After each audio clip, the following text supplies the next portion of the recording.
Les SCPI sont-elles toujours aussi rentables? On voit ça avec vous, Grégory, bonjour. Bonjour David. Alors c'est vrai que chaque année, on voit les classements des SCPI.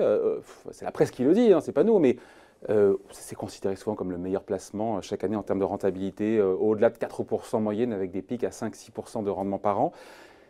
Le meilleur est derrière nous ou c'est toujours d'actualité? Parce que c'est bien le rétroviseur, mais après, il faut regarder devant. Hein. Exactement, David. Peut-être rappeler ce qu'est le produit SCPI. C'est la possibilité pour les particuliers d'investir comme les professionnels sur de l'immobilier de bureau, de l'immobilier de santé, d'en déléguer la gestion à des professionnels. C'est vrai qu'en 2018, les SCPI auront encore particulièrement tiré leur épingle du jeu avec des rendements, c'est-à-dire des distributions autour de 4,40%. Voilà. Comment est-ce qu'on explique, année après année, les performances, voilà, elles s'effritent légèrement, mais elles sont toujours au rendez-vous? Comment on l'explique? Comment on explique à la fois la régularité, parce que c'est ça qui est intéressant, la régularité de la performance et cette surperformance, les deux en même temps?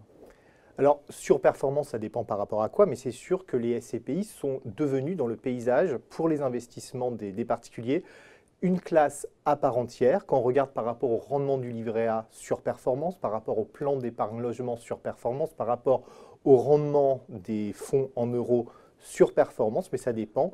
Ce qui est logique aussi parce qu'il n'y a pas de garantie en capital non plus. C'est normal aussi qu'il y ait une surperformance. Elle est attendue. Exactement, parce que le rendement, c'est la rémunération d'un risque et c'est un actif tangible avec des baux de long terme dans un marché qui se comporte plutôt bien, c'est-à-dire que les entreprises ont la possibilité de payer les loyers, que ce soit des locataires de bureaux ou des locataires d'EHPAD, de cliniques ou même des locataires résidentiels.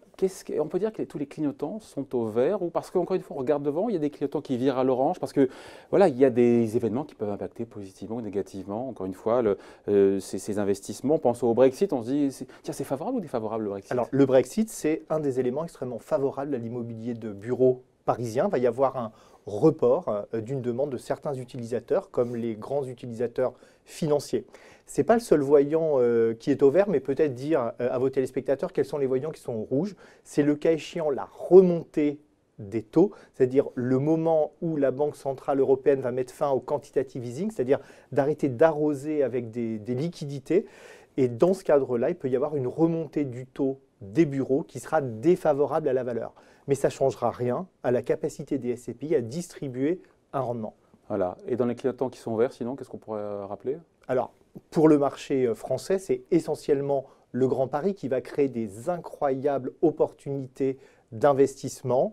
C'est également la très bonne santé des entreprises, des bureaux. C'est les évolutions sociologiques qui peuvent faire que sur les EHPAD, sur les cliniques, il y aura de plus en plus besoin d'immobilier pour fonctionner. Bon, et donc sur 2019, on finit là-dessus.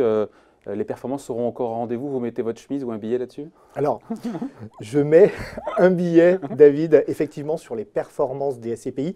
Moi, j'attire l'attention sur le fait que tous les rendements et toutes les SCPI ne se valent pas. Avoir des SCPI qui distribuent plus de 7% dans un marché où l'immobilier de bureau fait du 4,5%, il faut quand même voir quelle est la rémunération du risque. Il faudra peut-être aussi challenger les SCPI sur la capacité à distribuer des plus-values, c'est-à-dire rendre la valeur créée dans les années passées et de voir comment vont évoluer le prix de souscription des parts.